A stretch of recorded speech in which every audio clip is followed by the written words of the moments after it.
দর্শক আসসালামু আলাইকুম।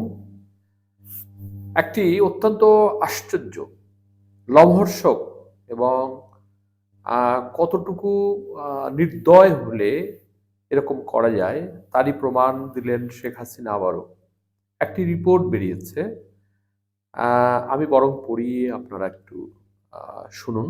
আহতদের দেখতে গিয়ে নো ট্রিটমেন্ট, নো রিলিজ নির্দেশ দেন শেখ হাসিনা।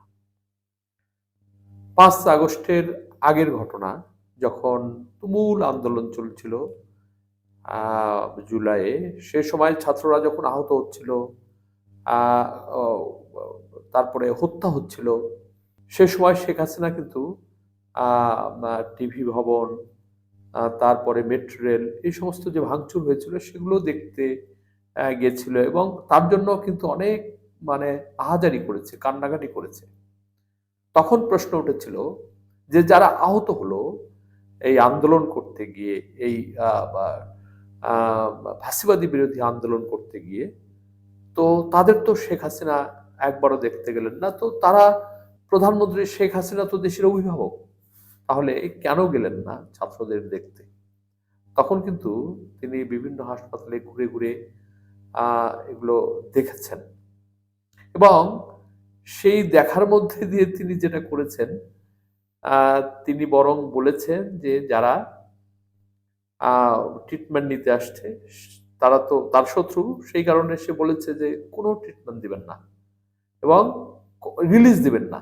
এক ধরনের আটক করে রাখবেন, এখানে বন্দি করে রাখার যে নির্দেশ সেটাই হাসপাতাল কর্তৃপক্ষকে দিয়েছিল। তার রিপোর্টটাই এখানে এসেছে। আন্তর্জাতিক অপরাধ ট্রাইব্যুনালের চিফ প্রসিকিউটর মোহাম্মদ তাজুল ইসলাম বলেছেন, পতনের কিছুদিন আগে রাজধানীর পঙ্গু হাসপাতালে জুলাই অভ্যুত্থানে আহতদের দেখতে গিয়ে চিকিৎসক ও সংশ্লিষ্ট হাসপাতাল কর্তৃপক্ষকে নো ট্রিটমেন্ট, নো রিলিজ নির্দেশ দিয়েছেন সাবেক প্রধানমন্ত্রী শেখ হাসিনা, যার প্রমাণ প্রসিকিউশনের হাতে এসেছে। গণহত্যা ও মানবতা বিরোধী মামলার শুনানি শেষে রবিবার ২৩ ফেব্রুয়ারি ট্রাইব্যুনালের প্রসিকিউশন অফিসের সম্মেলন কক্ষে এক প্রেস ব্রিফিংয়ে গণমাধ্যম কর্মীদের একথা জানান তিনি। তাজুল ইসলাম বলেন, আমরা রাজধানীর জাতীয় অর্থোপেডিক হাসপাতাল ও পুনর্বাসন প্রতিষ্ঠান বা পঙ্গু হাসপাতালে যখন পরিদর্শনে গিয়েছিলাম, তখন সেখানে চিকিৎসারত আহত রোগী ও তাদের স্বজনরা আমাদের জানিয়েছিলেন শেখ হাসিনা পালিয়ে যাওয়ার আগে একবার হাসপাতাল পরিদর্শন করতে গিয়েছিলেন। সেখানে গিয়ে বলেছিলেন নো ট্রিটমেন্ট, নো রিলিজ, অর্থাৎ কর্তব্যরত চিকিৎসক ও হাসপাতাল কর্তৃপক্ষকে আহতদের কোনো চিকিৎসা না দিতে এবং কাউকে এখান থেকে বাইরে না যেতে দিতে নির্দেশ দেওয়া হয়েছিল। দর্শক, এই হলো ফাঁসিবাদী নেত্রী শেখ হাসিনার কাজ। একবার গুম হওয়া ইলিয়াসের স্ত্রী, পুত্র তার কাছে দেখা করতে এসেছিল। প্রায় ৫-৬ বছর গুম হওয়ার পরে তারা বুঝেছিল বা আশ্বস্ত হয়েছিল, কেউ বলেছিল তাদের যে শেখ হাসিনাকে যদি অনুরোধ করা যায়, বা তারও তো পিতামাতা হত্যা হয়েছে এবং তারও পিতামাতা নাই, তো তার দুঃখ বুঝবে, এটা মনে করে ইলিয়াসের স্ত্রী তার কাছে দেখা করতে গিয়েছিল। ইলিয়াসকে যেন বের করে দেয় বা খোঁজ করে। তো তখনও কিন্তু তার সন্তানের মাথায় হাত বুলিয়ে দেওয়া, বুকে জড়িয়ে ধরে কান্নাকাটি করা, একভাবে আশ্বস্ত করেছিল যে যদি থাকে আমি খোঁজ নিয়ে বা রাষ্ট্রের যে প্রতিষ্ঠানগুলো আছে তাদের মধ্যে থেকে যদি থাকে তাহলে সে বের করে দেবে। তো প্রিয় দর্শক, তখন কিন্তু সে জানে যে কোথায় আছে, কার হাতে আটক হয়েছে, তার নির্দেশ তারা ছাড়া কোনো কাজ হয়নি। দেখুন কি রকম অভিনয় তখন সে করেছিল। তো এখানেও সে একই রকম অভিনয় করেছে। মজার বিষয়, এটা অত্যন্ত মজার বিষয়। একটা ফাঁসিবাদী অগণতান্ত্রিক নেত্রী হলে কিভাবে মানুষের সামনে অভিনয় করে এবং প্রকৃতপক্ষে সে জবরদস্তি করে, সেটা এখানে উঠে এসেছে। চিফ প্রসিকিউশন বলেন, রোগীদের পাশাপাশি এই নির্দেশাবলীর কথা সেখানকার ডাক্তাররাও আমাদেরকে জানিয়েছেন। এর তথ্য প্রমাণাদি আমাদের হাতে আছে। আমরা সেটাই আজ আদালতে জানিয়েছি।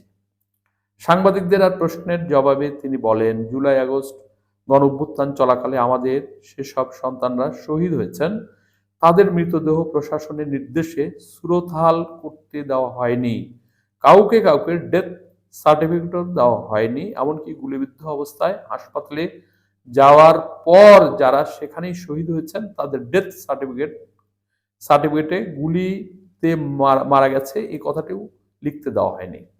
শ্বাসকষ্ট কিংবা জ্বরে মারা গেছে এই ধরনের কথা লিখতে বাধ্য করা হয়েছে। আন্দোলনে শহীদদের লাশ দাফন করতে যাচ্ছে জানতে পারলে রাস্তায় পুলিশ তাদের পরিবারের উপর হামলা আক্রমণ করেছে। আপনারা দেখেছেন টিভিতে সে সময়, মানে পুলিশ কি হারে নিপীড়ন করেছে, নির্যাতন করেছে, সবই শেখ হাসিনার নির্দেশে হয়েছে। অথচ সে দিনের বেলায় হাসপাতালগুলোতে ঘুরে ঘুরে এই সমস্ত আহত রোগীকে দেখেছে, কিন্তু তার বিন্দুমাত্র কোনো মায়া হয়নি। তিনি আরো বলেন, আদালত আমাদের কাছে জানতে চেয়েছে যে শহীদদের সুরতহাল প্রতিবেদন বা পোস্টমর্টেম রিপোর্ট খুবই গুরুত্বপূর্ণ সাক্ষ্য এবং কেন সেগুলো নেই। আমরা আদালতকে জানিয়েছি যে সেই মুহূর্তে মানবতা বিরোধী অপরাধের মাত্রা এতটাই ভয়াবহ ছিল যে দ্রুত শহীদদের লাশ দাফন করতে বাধা দেওয়া হয়েছে। তাই এ কারণে তাদের কোনো পোস্টমর্টেম রিপোর্ট দেওয়া হয়নি। ঘটনাটি কোনো স্বাভাবিক বিষয় নয়, বরং তা মানবতা বিরোধী অপরাধের একটি জাজ্জল্যমান প্রমাণ। এটি প্রমাণ করে কি ধরনের নিষ্ঠুরতার সঙ্গে জুলাই আগস্টে হত্যাকাণ্ডগুলো চালানো হয়েছিল।